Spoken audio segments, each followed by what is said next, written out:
Hi there, bird class. Hope everybody's doing well. Yeah, we are absolutely getting to the end of the semester here. We have class today and Thursday, and we're done. All right. So I'm going to get us started here with our announcements. So there is material due this week. Whoops.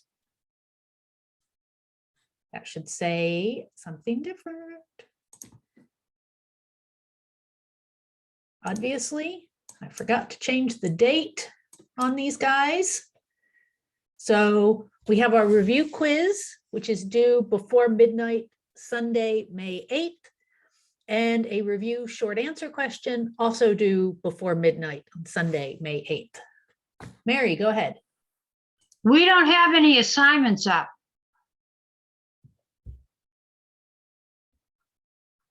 Okay. I will take a look at that after class. I probably just forgot to open make it visible to you guys. Okay. I'll get that up. No worries. All right. Any other questions or problems or issues?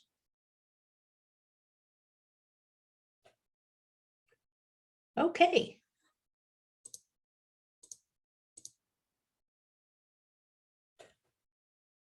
So we've been talking about wildlife rehab. Even though it's not specifically limited to birds, I find that a lot of students are very interested in this topic. And so I think it's pretty important that we cover this kind of material so you guys have some information, especially if you're interested in going into wildlife rehab or working with wildlife, or even just, in case you stumble across a fledgling bird. All right, so the way wildlife rehab is set up is highly variable. There are two major ways that it can be done. It can be an organization, or it can be done by individuals in their homes. So organizations usually have an on-staff vet, at least part-time, one or two full-timers, depending on how large they are, and lots of volunteers.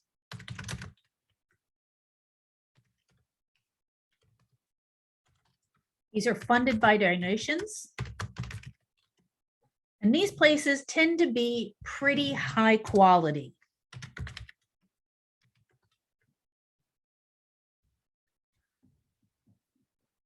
They're often, they often work with other rehab groups and rehab individuals. And so they can communicate. So for example, if you got, as we did one year when I was working in rehab, we got a baby raven. And baby ravens need to be raised with other ravens. Otherwise, they're not going to be releasable. They're not going to learn how to interact with other ravens, and they'll imprint on people. So we called, this was in California. We called up and down California, all the rehabbers that we knew. Nobody had a baby raven. Finally, somebody got in an injured adult raven. So we got the injured adult raven and we brought it to our facility so that it could grow, so that our baby raven could grow up with the injured adult. So it would at least learn how to be a raven. As a bonus, when it was time to release the baby, we released it in the same area as the adult came from. so that hopefully it would continue to learn from the adult. Organizations are also the ones that can do the more dangerous or difficult animals. Coyotes, bobcats, they can do endangered species. They can do the kinds of things that can cause rabies, like raccoons, or can spread rabies like raccoons. Doing it at home is a very, very different thing. You need to have a good relationship with a vet who will help you out. These are funded usually out of pocket, so people just pay for it out of their own money. You need a separate space. A space away from your family, away from kids, away from pets.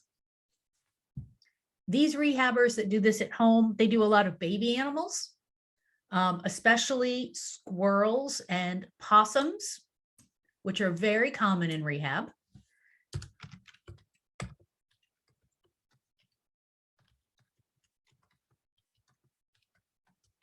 And these types of rehabbers are usually better for baby rabbits.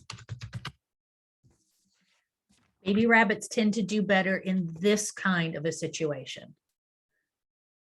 Really, they do not do well with predators.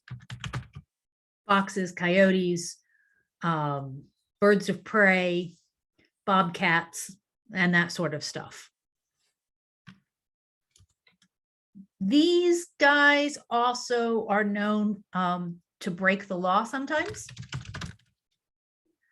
So they'll take in species that they're not permitted to have. It's less likely that that will happen if you find somebody through your state Fish and Wildlife website. There's usually an underground whisper network to find people like this. Hi, Mary's cat. Generally speaking, most people who work in wildlife rehab, they generally work for 5 years. There's a high burnout rate. You're not going to make money doing this. If you work in an organization, you might get a paycheck, but it's not very much money. The hours are long, and you have to be able to deal with large levels of mortality. So lots and lots of animals that come into rehab. It's a one-way trip. They don't end up getting released again. There's no happily ever after for most of them. So it's emotionally hard, it's physically hard, and it's financially hard.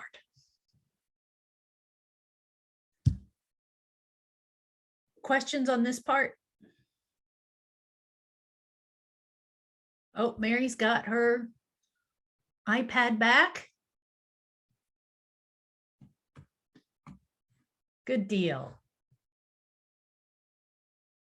Okay. So, Yeah, I bought a new one over the weekend.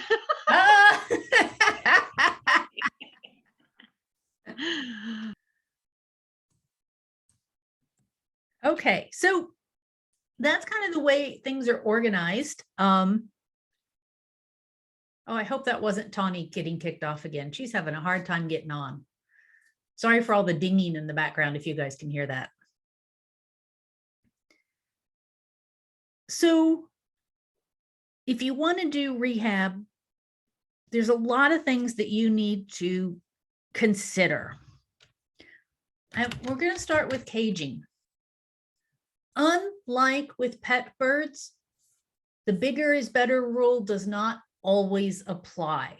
So if animals are injured, small is okay. For birds, we do not like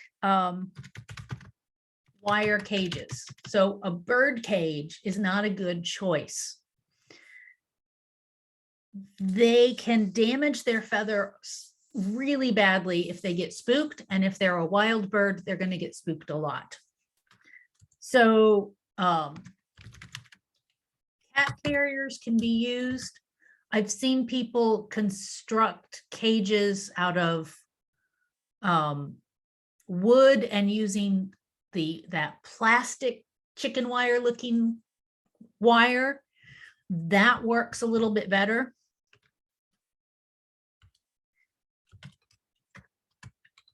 Things need to be quiet. This is not a job where you can have the radio going in the background. So no TV, no radio, minimal talking. How much talking you do depends a lot on what kinds of animals are in the hospital. If you got baby squirrels and baby opossums, you know, they do great. But if you've got adult birds, talking can spook them. So that's really important. Once the animals are ready to go outside, you need outside flight cages. For birds, this is strengthening the muscles. If they came in as babies, they have to learn to fly. And they also have to kind of get used to being outside. If you raise babies inside, baby squirrels, baby possums, baby birds, they're not used to the sights and smells of outside. They're not used to weather. They have to get used to that before they can be released. And of course, if we're talking raptors or birds of prey, that needs a very large enclosure. So that they have enough room to fly. The location of outdoor cages should be relatively quiet, or at least typical noise levels for your area. If you live next to the fire station, yeah, let's not do wildlife rehab there. That would be too much. There should be few or preferably no feral cats. So if somebody in your area has a feral cat colony that they feed, can't do rehab near that. These outdoor cages need protection from predators. They need shelter from weather. And unlike pet birds, dirt floor is fine. Yes, they might get exposed to diseases in the soil, but guess what? They're going to be living in the wild. They're going to have to get exposed at some point. Why no or few feral cats? Because if you have squirrels, possums, birds in an outside enclosure and there's a feral cat colony around, they are going to be over at your house pestering those animals, possibly stressing them out. If they didn't pick a good spot to sit in for the night, you know, the cat can reach in and snag them. It happens.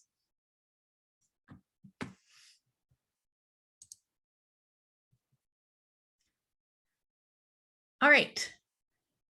So that's talking about caging. So take your screenshot, and then we're going to talk specifically about birds for a little bit.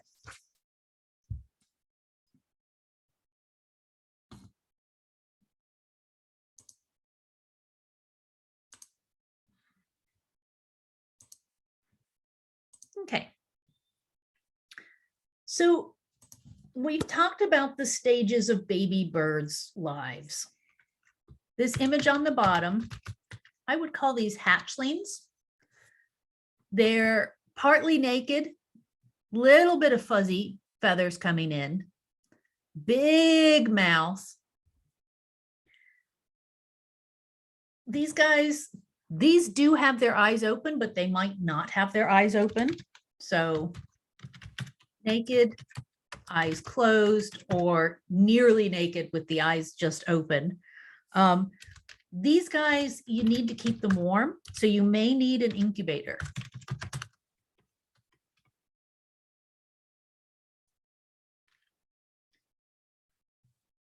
Hatchlings can be challenging. The younger they are, the more fragile they are. So these are the ones that need to be fed as often as every 15 minutes during daytime. And what are you feeding them? Oh, that's tricky. So you do need to be able to identify the species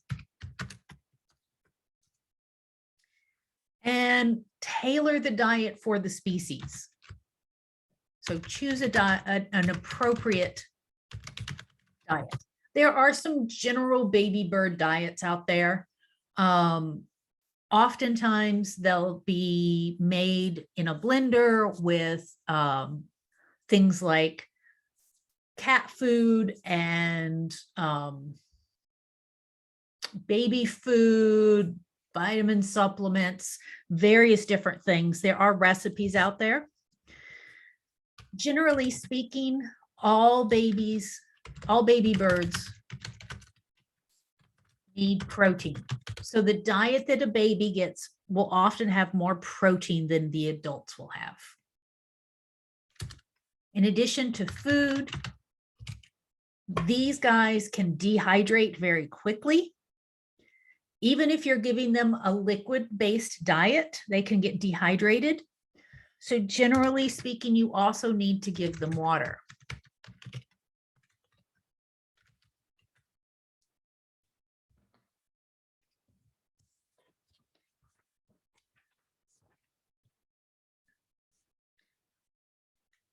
Whatever you're using to nest them in, you need a container that has sides to it.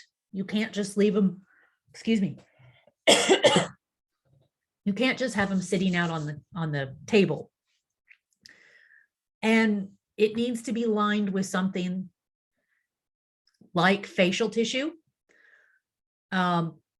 without lotion, so that it's very easy to clean. I mean, you take the babies, you pick the babies up, you take the facial tissue, you throw it out, and you put fresh down. If the nest doesn't support them well, they can have problems with their legs. Their legs are not strong enough to support them when they're freshly hatched, and that can be an issue.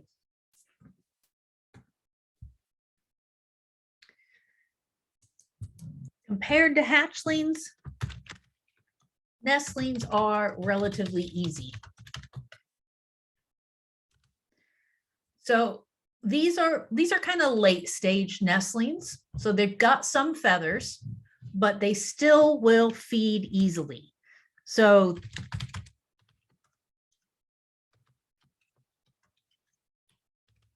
I'm going to say relatively easily, because there are always situations where you've got a baby bird that doesn't want to take food, and it's just really, really hard to deal with. They still need to be warm, but they no longer need an incubator, so a warm room. You need a nest just like the hatchlings that needs to be cleaned regularly.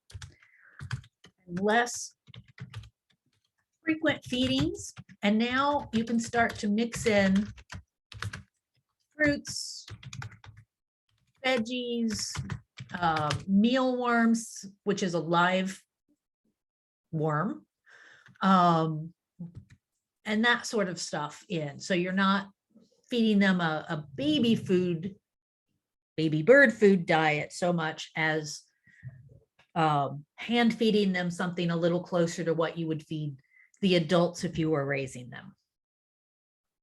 But again, with a little bit more protein.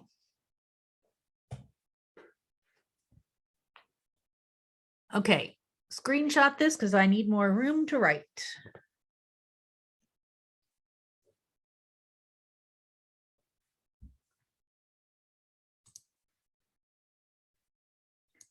Now, not pictured here are fledglings. These guys may not gape or open their mouth to be fed. A lot of times, if a fledgling comes in, they already know who their parents are. Nestlings don't know that, and they just open their mouth for anybody. But once they're fledglings, they know who their parents are. They're not going to open their mouth for anybody else. So very often what they'll do is they will hold very, very still, hoping that the predator won't notice them. Guys, you're the predator. So you may need to pry the beak open. This is very delicate work.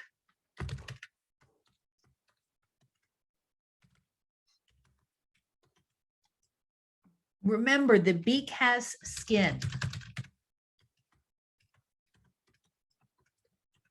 So you can damage that skin if you aren't careful. These guys should take species specific solid foods.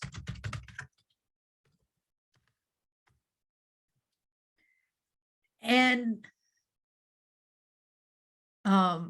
generally what people do is they pick up the solid food with tweezers and they put it in the baby bird's mouth, and you leave the tray of food there so that they start getting the idea that that's the food, and that they start feeding themselves out of the bowl. Raptors, they have to eat whole prey animals.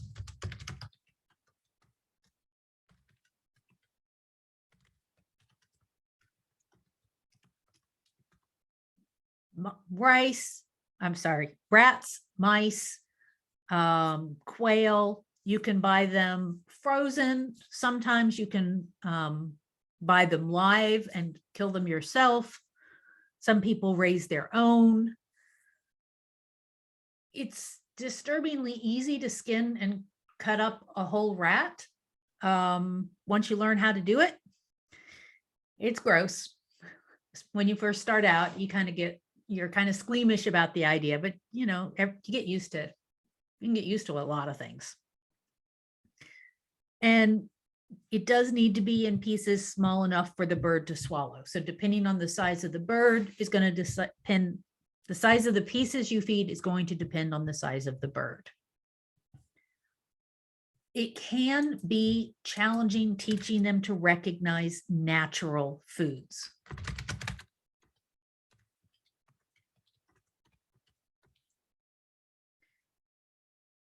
Lots of rehabbers don't have the time to go out foraging and finding natural food for the babies. One of the ways we can get around that is by soft release. And there is, you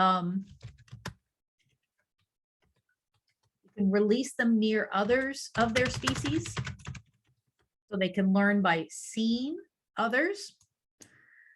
And fortunately for us, most birds have instincts that help them find food.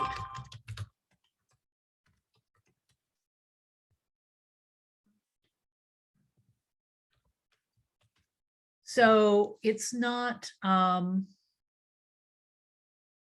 like you're putting them out there and they're going to starve to death. There are things we can do to help.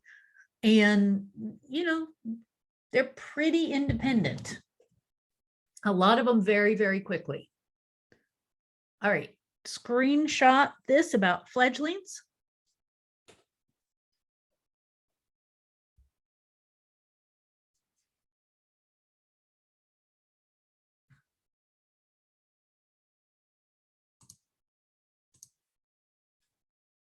So this is an outdoor cage.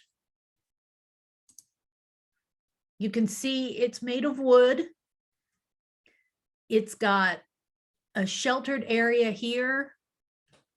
Looks like there's a food bowl on top of the little house. I suspect this enclosure is for squirrels, but you can do very similar looking things for birds as well. If you raised baby birds, a soft release is the best option.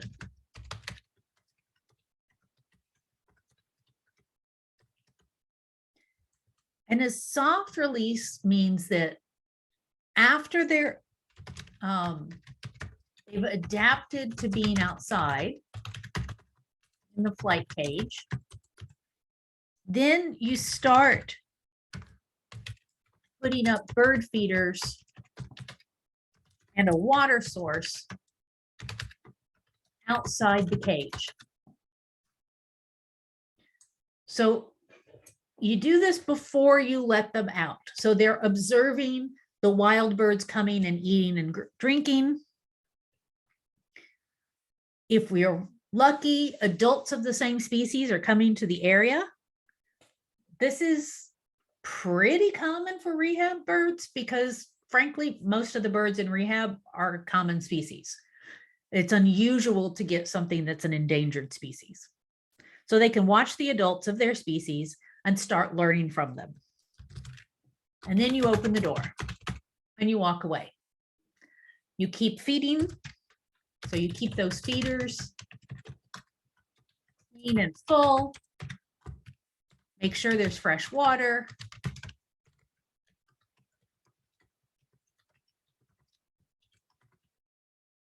And eventually the birds will come out of the cage and start to disperse, move into the wild, similar to what they would do naturally. You know, when birds get to a certain age, they just kind of, they move into their own territory. They don't keep hanging around with their parents, except for certain species.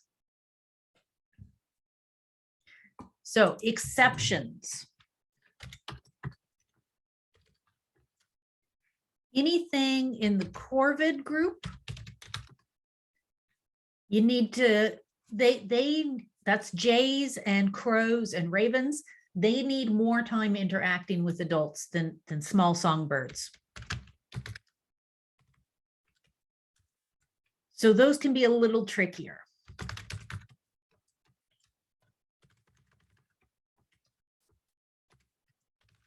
Chimney swifts and cedar waxwings. It's very important to release these near others of their own species. So these are highly, highly social birds. You don't see, unless there's something wrong, you're not going to see a cedar waxwing. You tend to see large flocks of them. You don't see a chimney swift, or you might see a chimney swift, but there are others around. There's often lots of them around. And so they live in flocks most of the year. And the adults will take in youngsters. They won't necessarily directly feed them, but they will, you know, kind of show them the ropes and let them join the group. So that's an exception to the basic soft release protocols. Any questions on that?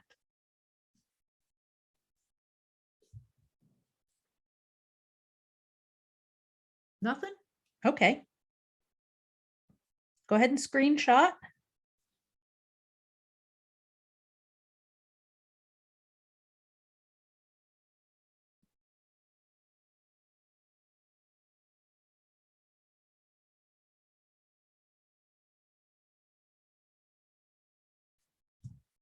Okay. All right. So that's baby birds.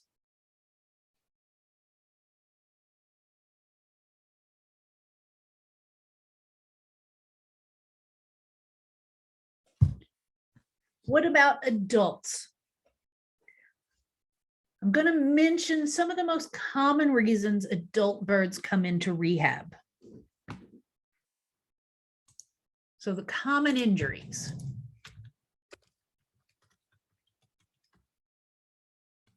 Can anybody tell me what's wrong with this? I think it's an owl.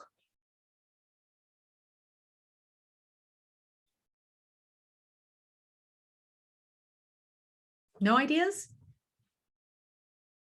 Broken wing. Yes, Jessica, you're right there. So you can see there's a break here, a break here. There's another break here. That's a pretty bad break. So, oh, hang on a sec.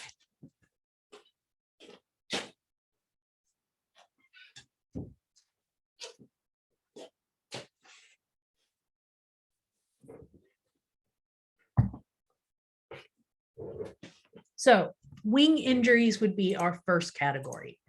Birds are much, much more likely to have broken wings than broken legs. Actually, I think that this leg might have a break in it too. Oof. Okay, so broken wings, you can wrap the wing carefully to reduce damage or reduce the likelihood that the bird will continue to damage that wing. A lot of times, depending on the size of the birds, you can use paper tape or vet wrap and just basically wrap the wing to the side of the body till you can get the bird to a vet. What do we remember about birds' respiratory system that might impact how we wrap a wing?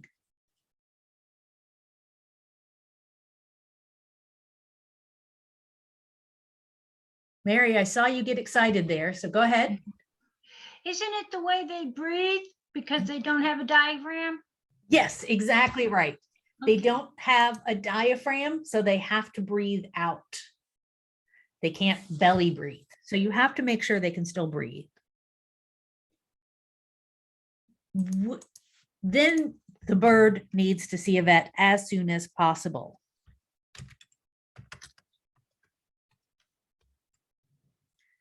So whether or not the bird will be releasable really depends on how bad the break is and where it is. This is a seriously bad break.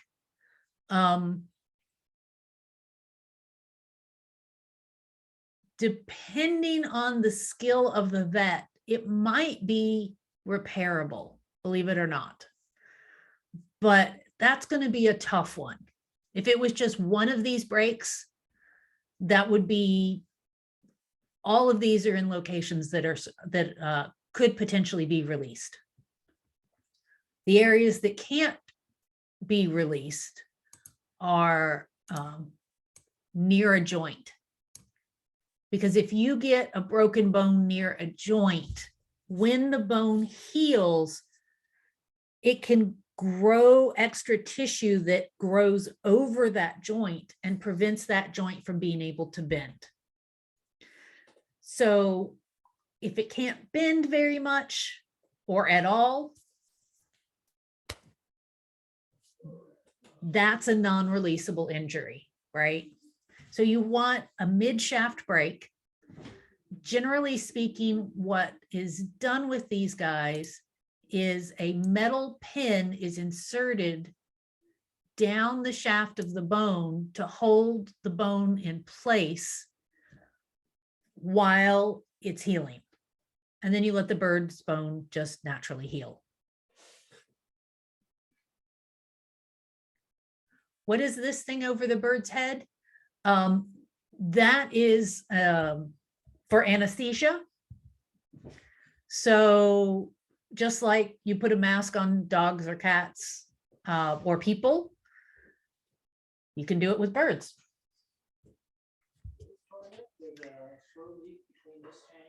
Okay, so there's might be some noise in the background. I apologize for that. All right. Okay. So if the bird is not going to be releasable,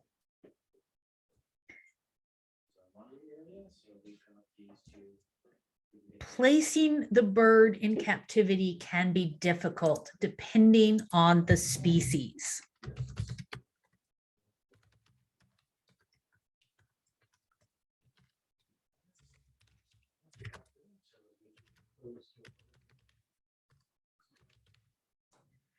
A lot depends on the species of the bird as well as the individual bird. So if you have a, whoops, I can't spell captivity. If you have a sparrow with a broken wing that is non-releasable, yeah, you're not going to find anybody to take a sparrow. If you have a red-tailed hawk, you might be able to find somebody for that. And in my experience, red-tailed hawks do pretty good in captivity. Other species, not as much. So the Cooper's hawks, sharp-shinned hawks, and broad-winged hawks, which are kind of smaller birds, those tend not to do very well in captivity. So it can be really difficult to find a placement, and sometimes the right answer is euthanasia.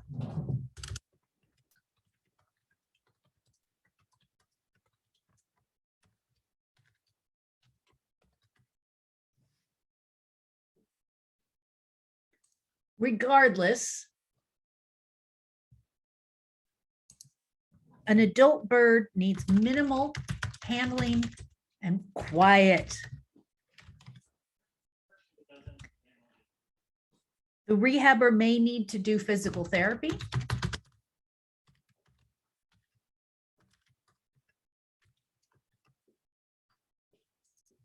And physical therapy often consists of stretching the wing to make sure the muscles don't contract and stay in a shortened position.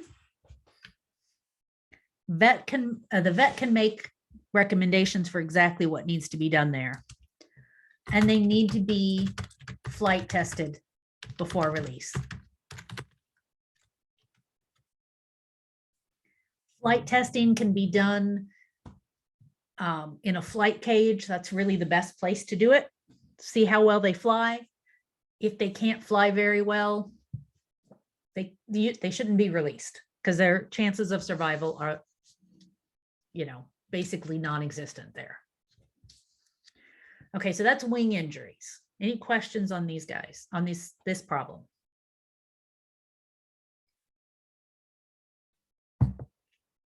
Sorry, I'm distracted today. My husband's here with a plumber. Lots of going-ons in the background. Okay. Next up, leg injuries. These are more likely to be no big deal. Depending on the type of bird and the injury, legs and feet can be splinted and left to heal on their own. And you often, or occasionally, you will see birds in the wild with one functioning leg.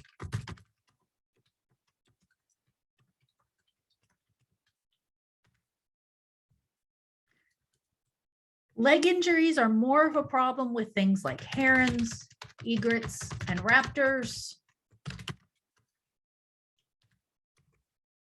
Those guys need their legs. So even if they're not great function of the legs, some function is useful. Raptors need more because they need to be able to grab their prey with their claws. Okay, so that's leg injuries. They're not really that much of a big deal. Let's go ahead and screenshot that one. The next one, if I remember right, the next slide has a gross picture. Or a semi-gross picture, not a really gross picture. Okay, I found a milder one. Good. We also see eye injuries. So you can see the left eye on this bird doesn't look like the bird's right eye. This bird is blind in this eye. So eye injuries need evaluation by a vet. If the vision is impaired, the bird is non-releasable. Period, end of statement. Birds that are half blind cannot survive in the wild.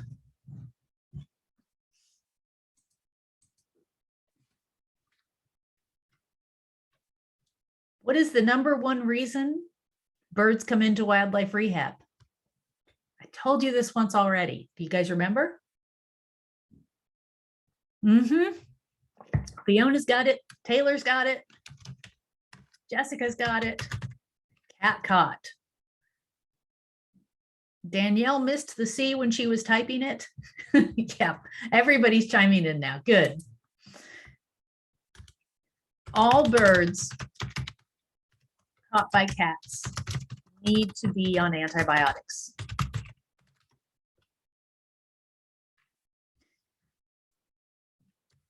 They also need to be checked for other types of injuries. Remember, they can have damage to their internal organs that you can't see from the outside. And those sorts of things can be pretty nasty. So yes, cats are the number one reason animals come into wildlife rehab. Period. No question about it. Nothing else even comes close.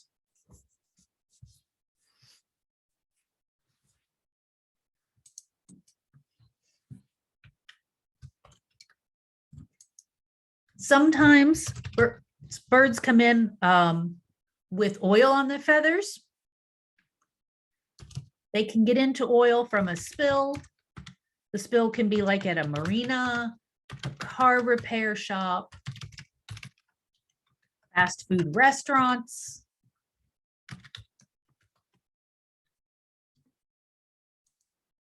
With most of the time when you get birds with oil on them, it's coming from one of these other places. It's not like a major oil spill, you know, a tanker run aground kind of thing.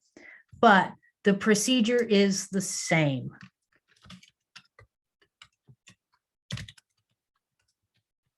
We think the first thing we should do is get the oil off, but really we need to stabilize the bird first.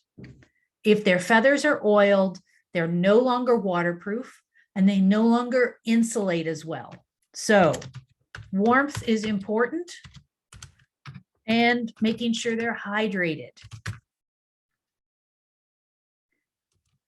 Rehydration can be oral, so you can put a tube down a bird's throat and give them liquid, or subcutaneous. If you think the bird has swallowed oil, you're going to put it under the skin instead. Get somebody to show you how to do this. Don't just try it. You've got to know where to do this on a bird. It's different than on cats and dogs. Cats and dogs, subcutaneous, you just lift the scruff, the skin on the back of the neck, and inject it there. Easy peasy. Birds, it's a little bit more difficult. If the bird has swallowed oil, you may need to do something called gavage them. And you may need to gavage them with liquid charcoal. A gavage, again, we're putting a tube down into the bird's stomach and putting liquid charcoal down it. Really, oil spill handling is a specialized training. And if you haven't been trained, you got to make sure you get the training or you find somebody who has.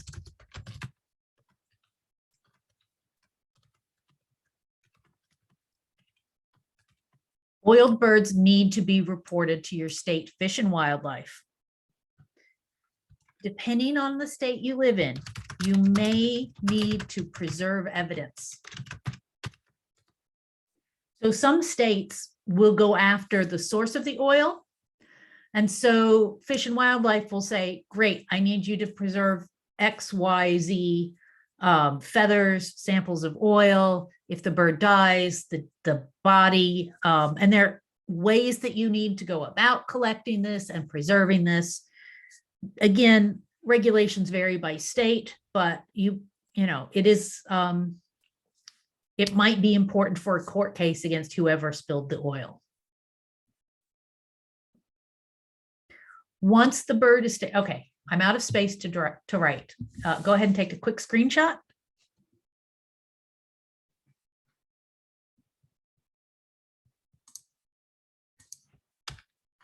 Once the bird is stable, wash with Dawn, preferably unscented.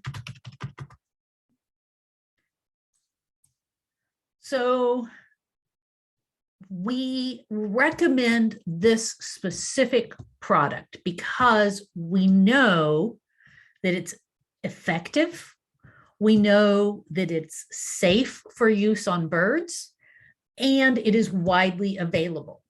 Would other dish detergents do the job? Possibly. But we know that Dawn works. So we just recommend this particular brand straight off the top. So Dawn and warm water. Yep, they love to brag about the fact that their product is the one that's used by the oil spill responders. Can't blame them.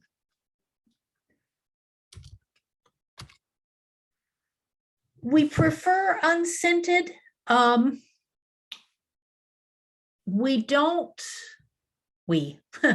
Okay, the people who've done the research prefer unscented. They haven't tested all of the different possible scents, so we don't know what effect that's going to have. If the only thing available has a scent in it, you know, use it, but it's much easier to say unscented because that formula is not changing. And since, you know, what's popular this year for people to smell might not be popular next year. And so they're constantly changing those scents. Okay.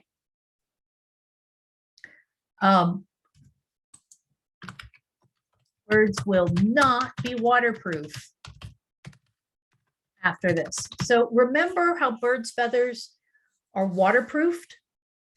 The birds need time to restore that natural waterproofing. Remember the uropygial gland? Oh my God, I'm reminding you of something from the beginning of the semester. That little gland right above the tail that produces an oil that birds use when they're grooming their feathers, that produces waterproofing solution. They can't produce enough to cover their whole body in one day, so it takes time. So birds stay out of the water for a while, because if they're not waterproof, that water can get under their feathers and get onto their skin, and they can get chilled. And you don't want to get the oil on you either. So you need to wear gloves and protective gear. You may need like safety goggles, old clothes that you don't mind throwing away, and etc.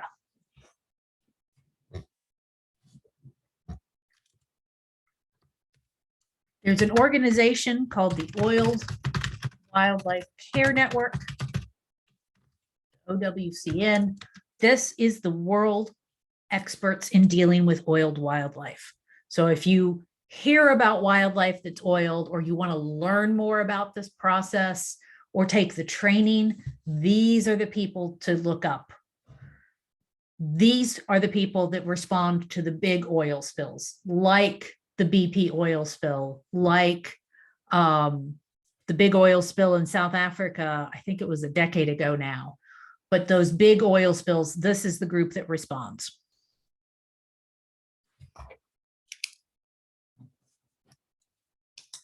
Any questions on oils?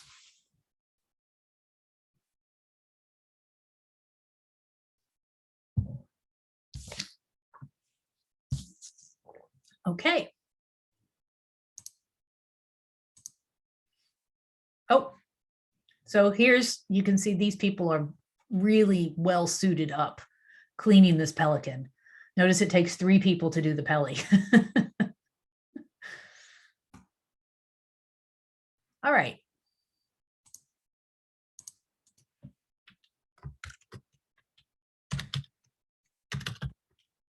We talked a little bit about non-releasable birds and finding a placement. Some organizations and people will use birds for education purposes. So they'll have a captive bird that can't be released, and they'll take it to schools, or they'll have people come to their location and talk about the bird. You know, lots of different opportunities here. Again, permits are required. Permits with just about anything that you do with birds. It is not easy to get these permits because it's very tempting to go, I like this bird, this peregrine. This is a peregrine in the picture. It's got a good personality. I get along with it. It's non-releasable. I don't want to have it killed. I'm going to get an education permit and just, you know, keep it. Well, if you don't have a history of doing education, you're probably not going to get a permit. Those permits are rare in part because they don't want people doing this. They don't want them keeping these wild animals as pets.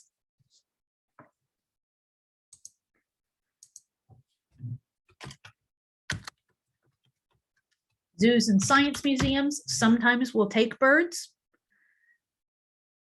Again, they have to have permits, and it can be tricky finding a place that has an opening, that has the facilities to take care of that bird and the staff to take care of that bird. Most places want charismatic species, especially uncommon species. What is a charismatic species? Birds of prey, largely. Songbirds that are native to the US, that are common everywhere, not as much. I have seen zoos take things like quail and a few other species that aren't birds of prey, but mostly it's birds of prey.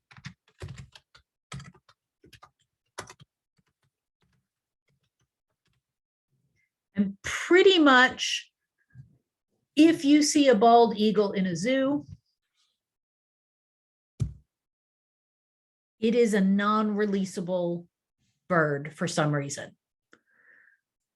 In the US, we're not breeding bald eagles in zoos. We're not raising babies for zoos. Generally speaking, if it's a bald eagle in a zoo, it's got some kind of injury and it can't live on its own. So what happens to a non-releasable bird that, for personality reasons or lack of space or lack of placement options, is not going to be released? Golden eagles, if they are non-releasable, are similar to bald eagles. If they have eye injuries, they can't fly, they have foot injuries, they'll often be kept in captivity as well. Yeah. They're not as common as bald eagles because, one, they're larger, so they're a little harder to deal with in captivity. Two, they're just less common in the wild. So they end up not being as common in rehab. And 3, everybody recognizes a bald eagle.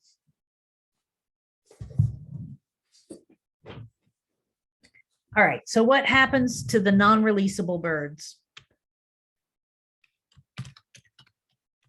Euthanasia is what happens to most non-releasables.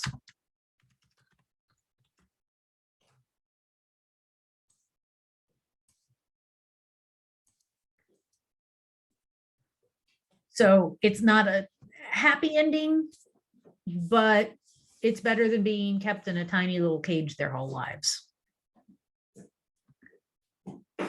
So what do you do with an animal that had to be euthanized? And if you've never seen an animal euthanized, it's relatively fast. It appears to be painless and it's easy. I've seen way too many animals euthanized with that pink stuff that the vets use. Man, it looks like it would be a good option compared to, suffering long-term. Okay, so what do we do with the euthanized animal?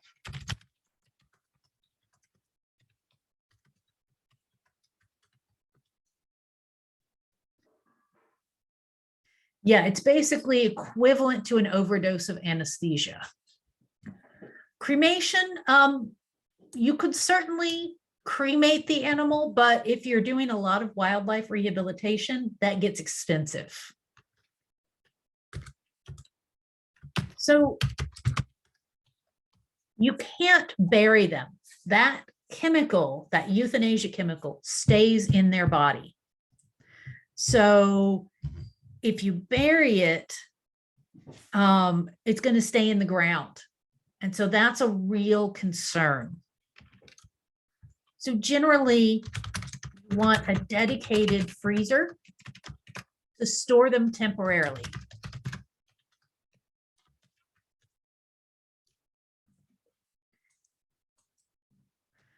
And then there are lots of options here.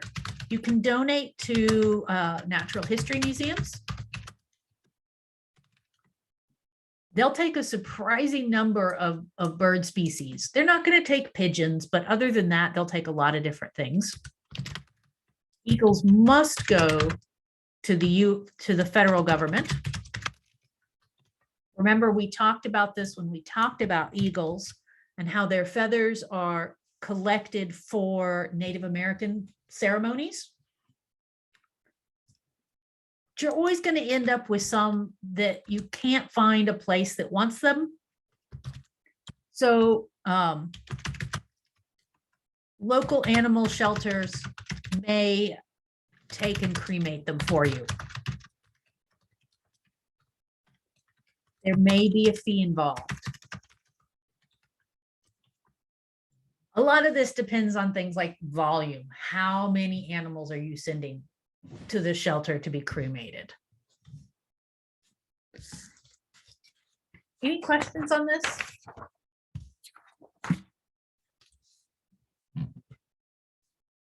Okay, so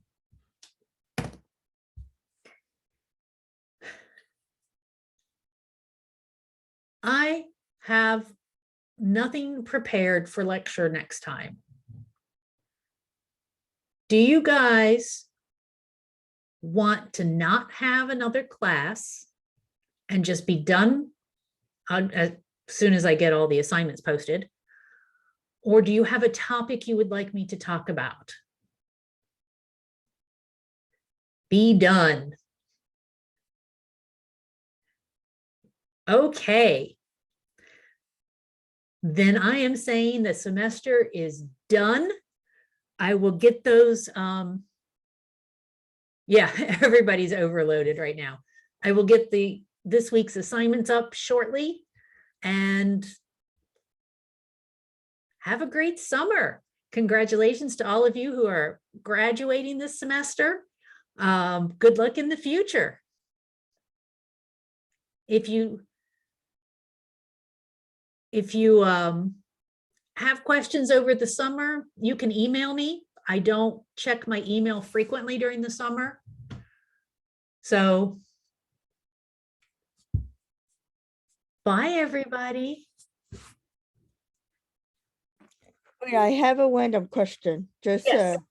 what I think you said it before, but I don't know. What's your favorite bird? What's my favorite bird? Yes. Oh, geez.